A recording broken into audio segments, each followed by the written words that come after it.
What's up, guys? Welcome back to another recap. This is going to be for Friday. I know I was supposed to make it yesterday, but I had a eye doctor's appointment, and I just had a lot of stuff going on, so I never got the chance to make it. But I'm gonna make it right now. So let's waste so much time. Jump right into it. Expect one for yesterday's games as well, a little later today. But anyways, let's get to it. So the first game is Kings and Pacers. The Pacers won this one by 3 points. The leading scorer, it appears to be Harrison Barnes, with 23 points, 5 rebounds, and 3 assists. 7 of 12 from the field, 3 of 5 from deep, 5 rebounds and 3 assists. So what it looks like is, De'Aaron Fox did not play in this game.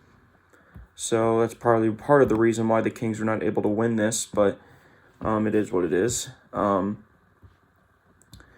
Sabonis had a double-double with 15 points and 16 rebounds. He was 6 of 13 from the field, which is not the greatest game from him, but I think that's like 48%, something like that, around that. With 16 rebounds, 6 assists, a steal, and a block. So decent game from pretty good game from Sabonis. I mean, definitely did get after it on the rebounds, but definitely didn't shoot it well. Kevin Huerter had 16 points. He was 7 and 14 from the field, so 50% from the field. But he was only 1 for 7 from 3, which is a bummer for the Kings. 3 rebounds, 3 assists, and 4 steals. So he definitely contributed in other ways, but, probably made a couple more of those threes. It probably would have been the difference maker for the Kings losing and winning this game. But anyways, Malik Monk had 12, 4 of 10 from the field, and 1 of 1 from 3.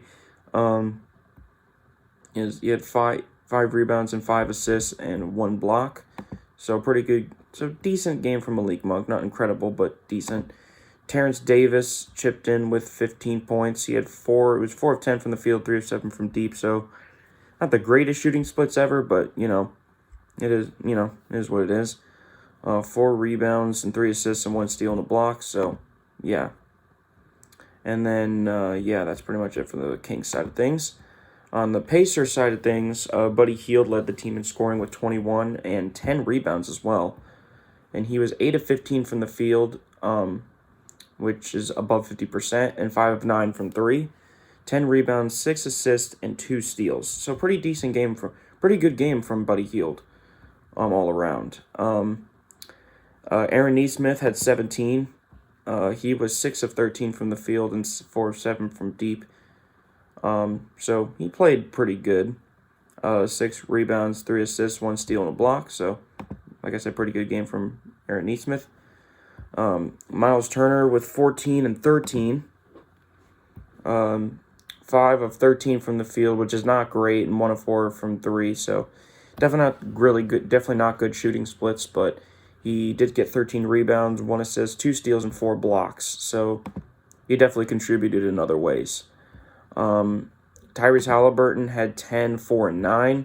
4 of 12 from the field, 2 of 7 from deep, 4 rebounds, 9 assists, and 3 steals. So even though he didn't shoot the ball very well, he definitely contributed in other ways. And Benedict Mathurin was the only other guy to score in double figures, and he had 14. He was 4 of 9 and 1 of 3 from deep. 4 rebounds and 1 steal. So that pretty much covers that game.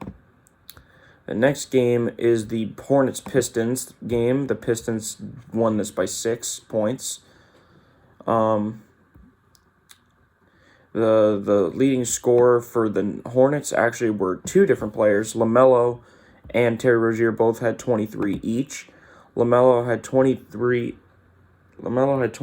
on 7 of 23 shooting, which is definitely not great, and 4 of 13 from deep. So he definitely did not shoot the ball very well, but he had 8 rebounds, 8 assists, and 5 steals. So he definitely contributed in other areas, though. Terry Rozier had also 23, like I said, and he was 9 of 19 from the field and 2 of 10 from deep. The last few games, I've noticed that Rozier has not been shooting it well. Maybe he's in a bit of a slump, but, who knows. 6 rebounds, 1 assist, and 2 steals for him as well. Jalen McDaniels, not Jaden. Jaden's on the Timberwolves, but Jalen, his brother Jalen, is on the Hornets. Against the Pistons, he was 5 of 7 from the field and 1 of 2 from 3, so he definitely didn't shoot it that much, but he was efficient when doing so. 4 rebounds and 4 steals as well.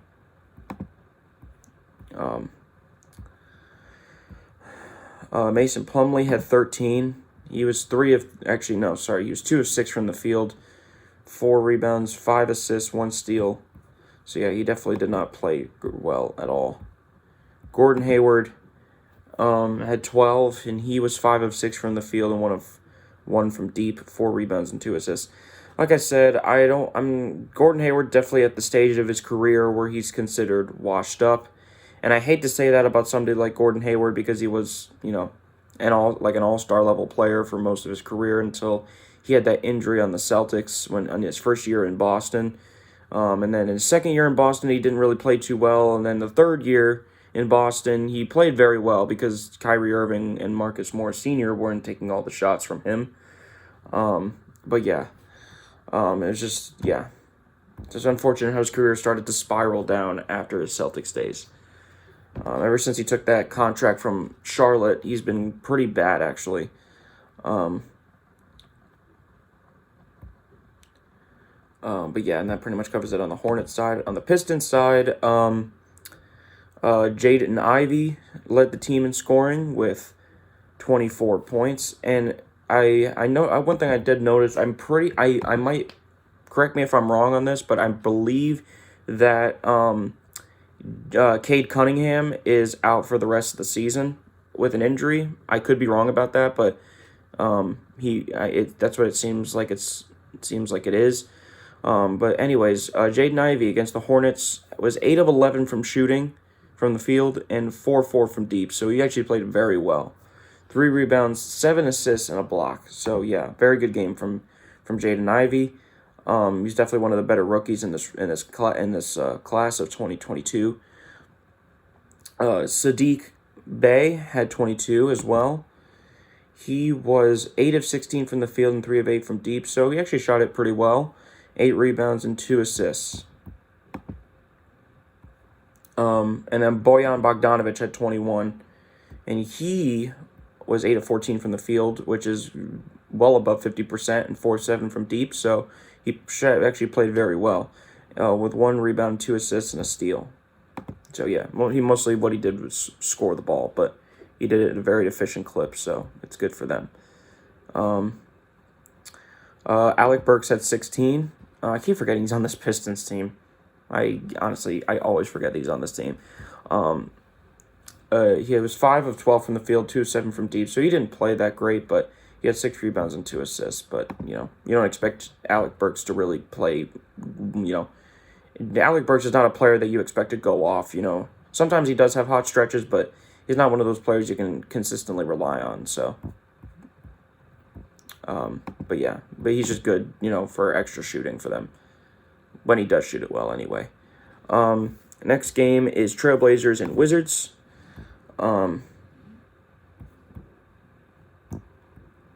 Next game, Trailblazers and Wizards. On the Trailblazers side, Anthony Simons actually led the team in scoring with 33, 5, and 6. He was 11 of 19 from the field and 9 of 12 from deep. So he actually played very well. Very, very efficient game from him. So he definitely went off for sure. 5 rebounds and 6 assists and 1 steal. So very good game from him. Damian Lillard had his usual 29. He was 9 of 20 from the field, which is just a tick below 50%, and 3 of 10 from deep. So he didn't shoot it amazingly, but he definitely, played decently for the most part. He had 3 rebounds and 6 assists as well, so he definitely chipped in. Josh Hart had 21 points, actually, believe it or not. He was 9 of 13 from the field and 1 of 5 from 3. So he actually played very well for Trailblazers. He's actually been a very good role player all season long, but he definitely played well in this game. 9 rebounds and 2 assists and 1 steal. The only thing he shot only 20% from 3 with 1 out of 5, but he was 9 of 13 from the field, so he definitely shot well from the field other than the threes. Trendon Watford had 21 points on 9 of 12 shooting and 2 of 2 from deep, so he shot it extremely well. 3 rebounds and 5 assists and 1 steal. So shout out to Trendon Watford for breaking out. Jeremy Grant actually only had 10 points in this game. I'm assuming he didn't actually shoot it that much. He was only 2 of 8 from the field and 1 of 3 from deep, so he didn't actually shoot it that much at all. But he had 8 rebounds and 3 assists and 1 steal, so he contributed in other areas.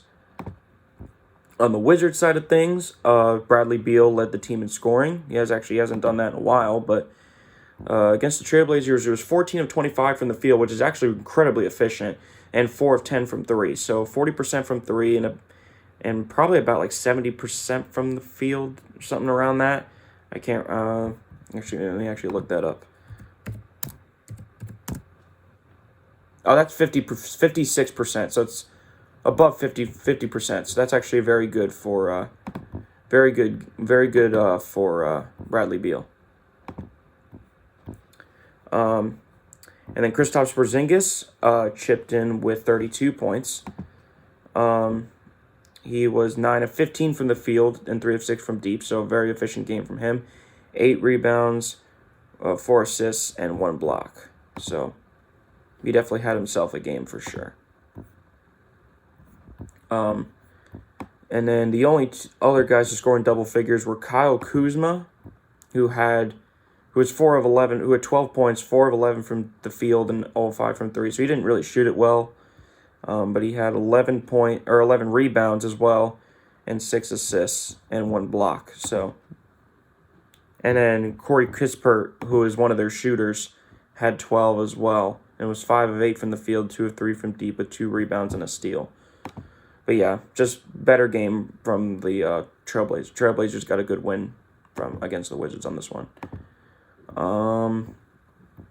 Next game is Suns and Celtics. We did not play good in this game at all, and we should not have lost this game, but because the Suns are without Devin Booker, but we lost by 12, and I'm still not happy about that, especially after beating the hell out of the Nets by over 40 points.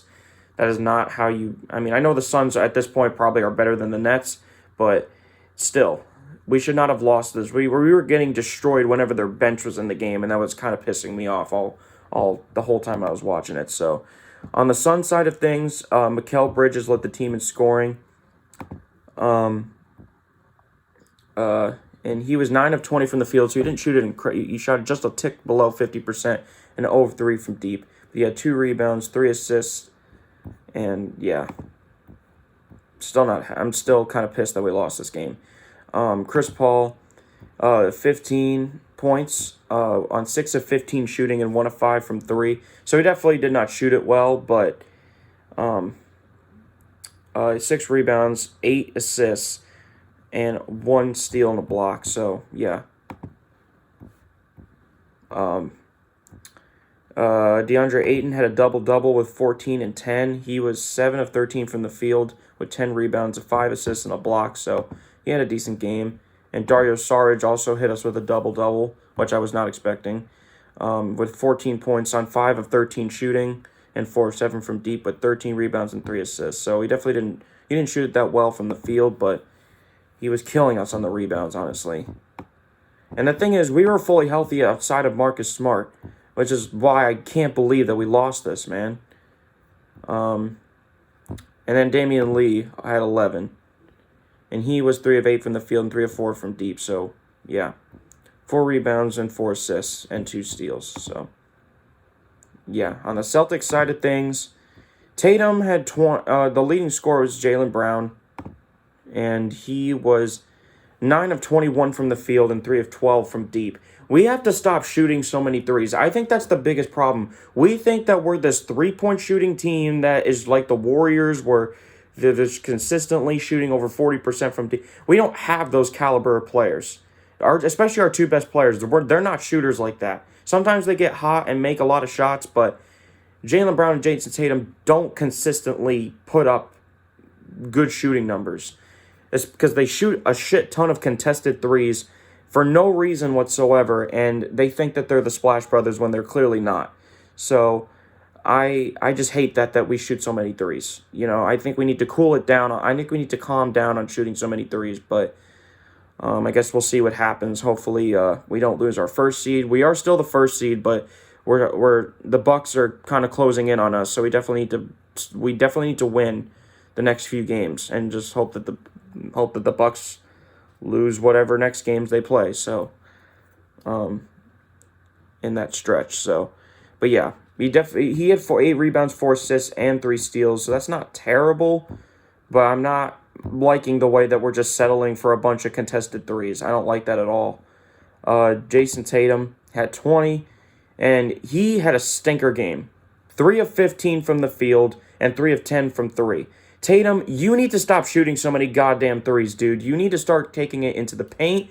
And for the love of God, you and Jaylen Brown, can you please learn how to dribble without dribbling it off your own goddamn leg?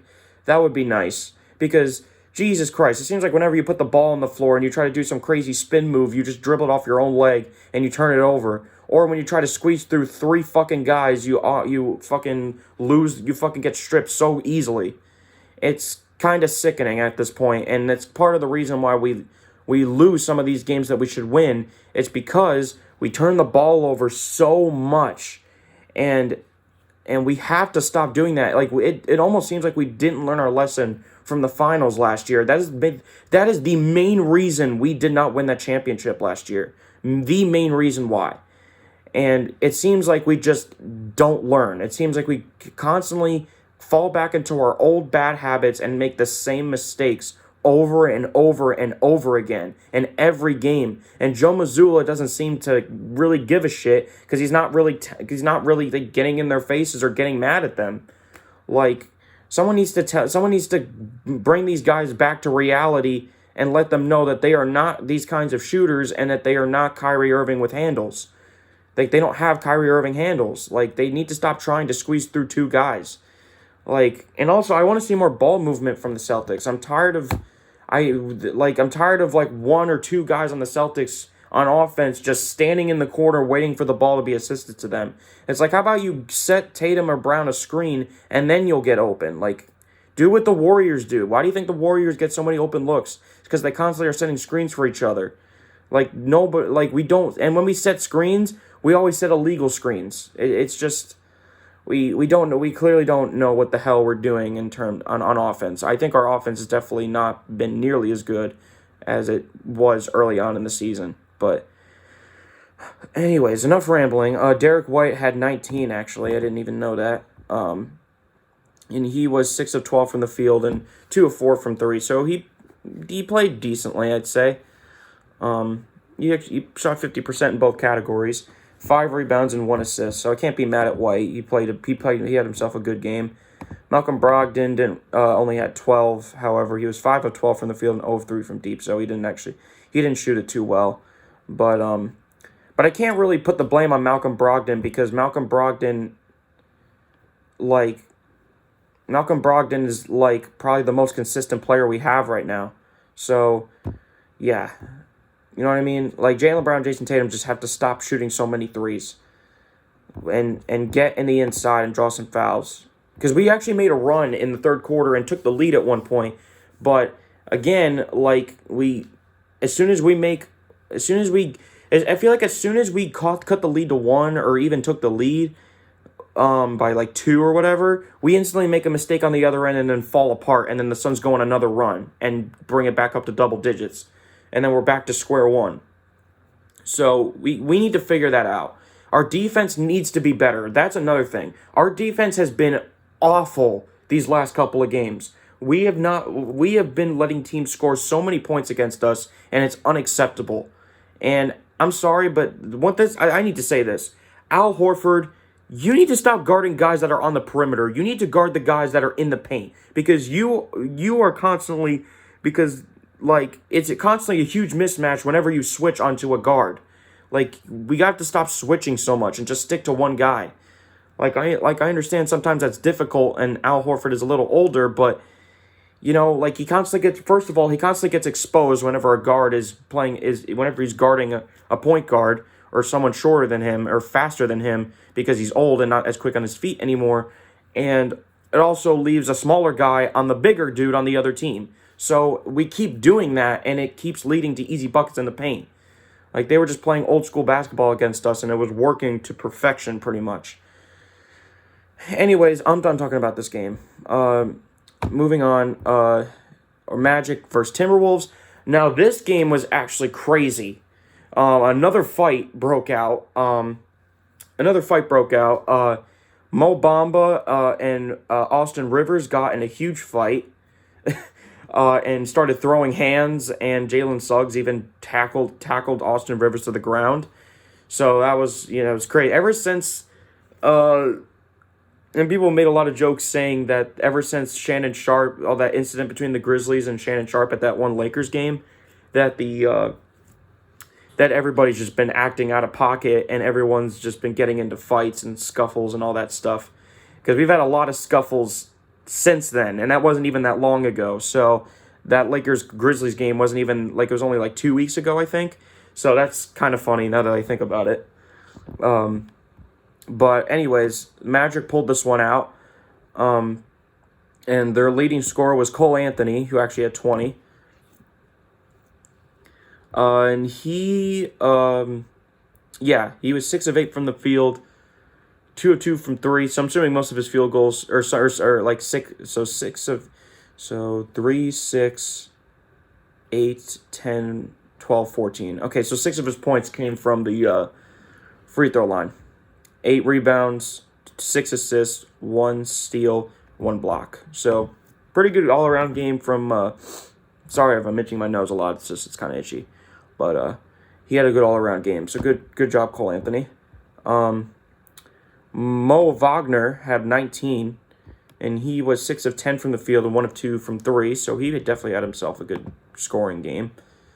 Markelle Fultz had 15, and he was 6 of 10 from the field and with 4 rebounds, 3 assists, and 2 steals, so he's definitely starting to come back into form a little bit. Maybe not the number. He's definitely not going to be the number 1 pick that everyone thought he was going to be, but he's at least, he can at least be a good role player for the Magic.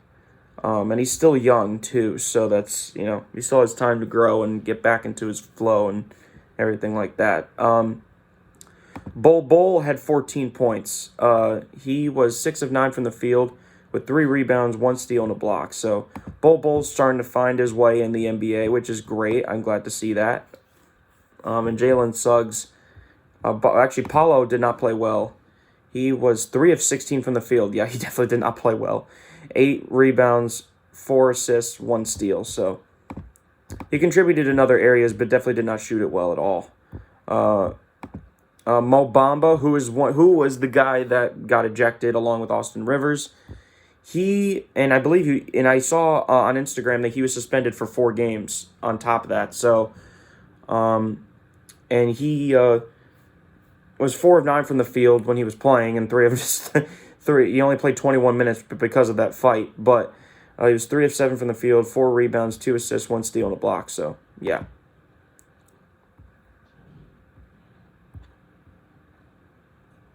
But anyways, Timberwolves.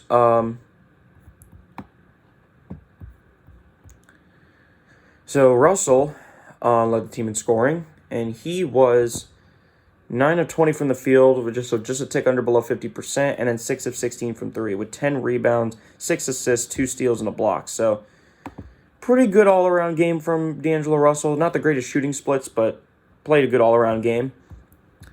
Anthony Edwards only had 19 in this game, actually, and he was 5 of 15 from the field and 1 of 7 from 3. So yeah, he definitely had an off night.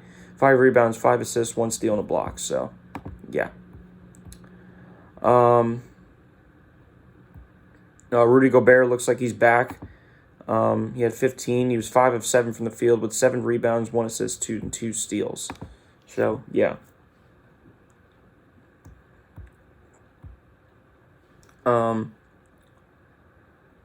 What the hell? Sorry.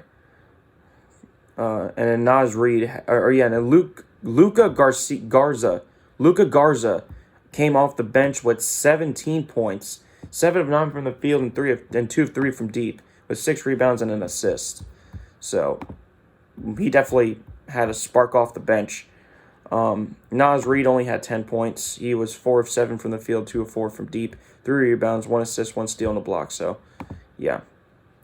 But, yeah, it's just a better, just grinded out game from the Magic, pretty much. And that fight was crazy, honestly. Next game is Sixers-Spurs. Sixers won this by 12.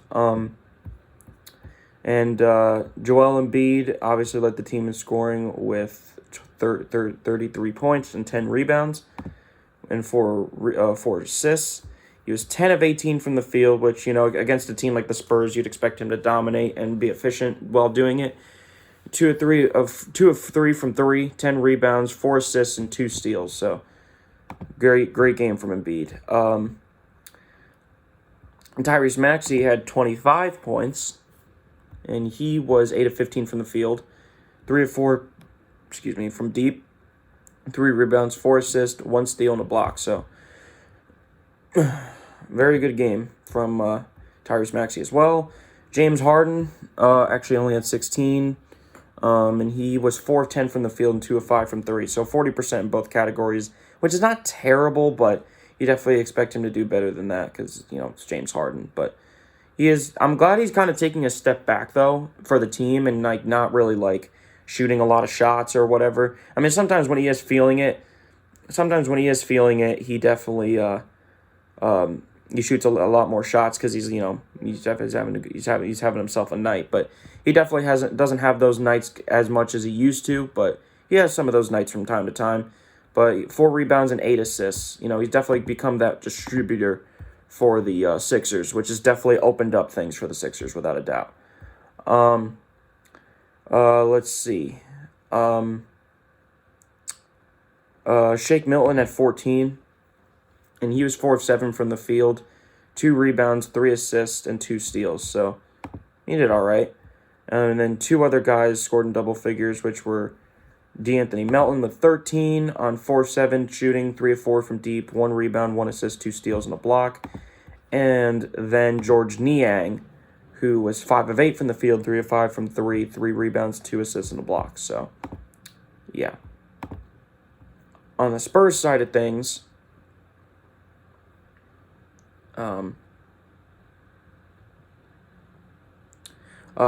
Malaki Branham, I think that. I'm hoping I'm pronouncing his name right. He was actually the leading scorer. I've never heard of this dude, but good for him. He was 11 of 16 from the field, 2 of 5 from 3, 2 rebounds, 3 assists, and a steal. So, shout out to this dude for having himself a night. Keldon Johnson, 18 points, on 5 of 11 shooting, so just a tick under 50%. 3 rebounds, 3 assists, and 1 steal.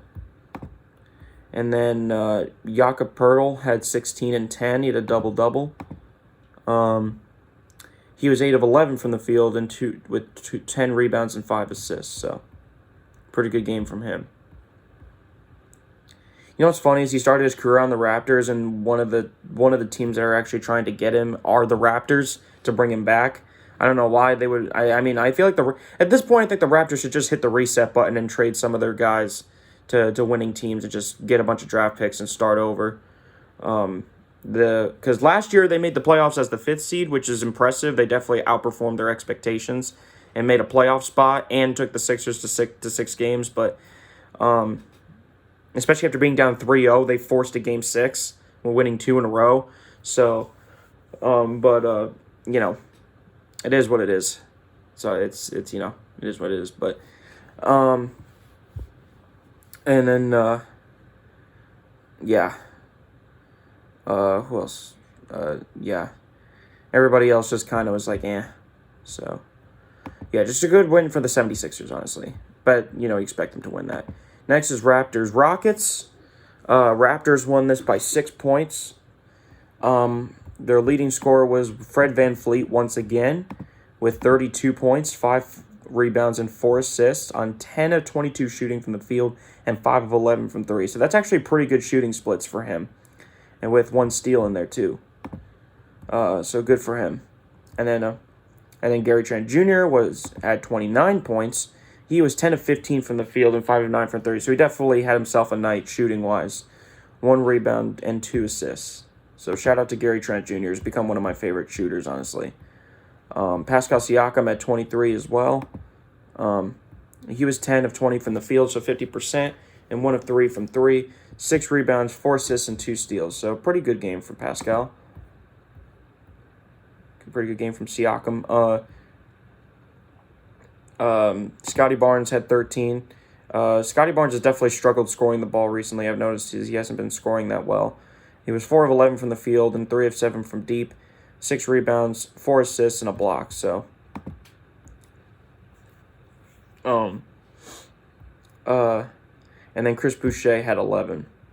On 5 of 11 shooting, 1 of 4 from 3, 8 rebounds, a steal, and 3 blocks. So, good, pretty decent game from him as well. On the Rockets side of things, Eric Gordon once again leads the way. So it looks like Jalen Green is out with an injury of some sort because I don't see him. Looks like he missed another game. Against the Raptors, Eric Gordon was 10 of 15 from the field, 2 of 5 from 3, 3 rebounds, 5 assists, and 1 steal. It's so funny that Eric Gordon is flat out carrying this team as the vet of the team. That's pretty goddamn funny if I'm being honest. Yeah, so he almost had a 30-piece. Alperen Şengün. So Şengün had himself 21 points on 6 of 10 shooting, 4 rebounds, 4 assists, and 2 steals. So a pretty good game from him. Kenyon Martin Jr. also had 20. He was 8 of 9 from the field, 1 of 1 from 3, and 6 rebounds, and 3 assists and a block. So he actually definitely had himself a good game. And then the only other guy is actually Jabari Smith Jr. had 14. He was 4 of 9 from the field, 2 of 3 from deep, 8 rebounds, and 3 assists. And then Josh Christopher had 15 points with 7 of 8 shooting, 1 of 1 from 3, 1 assist, 2 steals, and a block. So, yeah. And that's it for this game. And finally, we have Hawks-Raptors. Or, excuse me. My bad. Hawks-Jazz. Sorry. Hawks-Jazz. And the Hawks won this one by 7 points.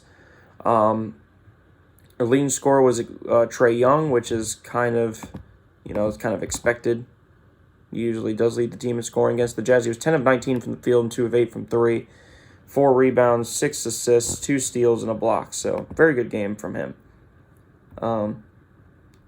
DeAndre Hunter had 26 points on 10 of 15 shooting and 3 of 5 from 3. So, he definitely shot it well.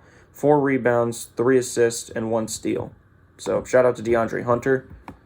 And then Onyeka Okongwu, I think that's how you say his name, had a double-double with 15 points on 6 of 9 shooting, and with 11 rebounds and 2 assists. So, shout out to Onyeka Okongwu. It's kind of a fun name to say, honestly. DeJounte Murray. DeJounte Murray actually did not shoot it well. He only had 13 points on 5 of 16 shooting and 1 of 6 from 3. 5 rebounds, 8 assists, and 3 steals. So, he contributed in other areas, but definitely didn't shoot it well. And then John Collins had 10 on 3 of 10 shooting and 1 of 7 from deep. So, definitely not a great game from John Collins with 4 rebounds, 1 assist, 1 steal, and a block. So, yeah. On the Jazz side of things, Lauri Markkanen leads the team in scoring once again. At this point, he's definitely the Jazz's best player. I mean, he is their all-star after all.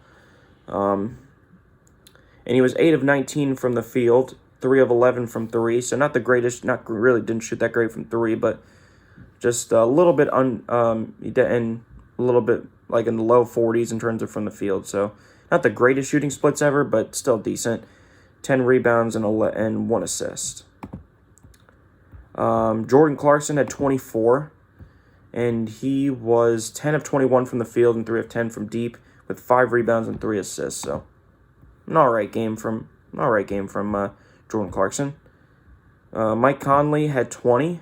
He was 7 of 9 from the field, 2 of 4 from 3, 2 rebounds, 8 assists, and 1 steal. So he definitely shot it very efficiently. And then Colin Sexton off the bench had 12 with 6 of 9 shooting with 1 rebound. That's literally all that that's literally all that Colin Sexton does is shoot the damn basketball. He literally doesn't do anything else. Which, kind of sucks for them because he's not really that efficient all the time. So if he's not shooting it well, he's basically useless because he doesn't do anything else. He doesn't play he virtually plays almost no defense. So, yeah. And yeah, that's pretty much it. That pretty much covers this recap. Thank you guys for watching. This is definitely longer than I expected considering there's only 8 games, but I kind of rambled more than I wanted to, especially considering the Celtics-Suns game. I had to get that off my chest. I was kind of pissed about that loss. But anyways, thank you guys for watching. Hope you guys enjoyed this video. Leave a like down below if you want to see more. And yeah, thank you guys for watching, and I hope to see you guys next time.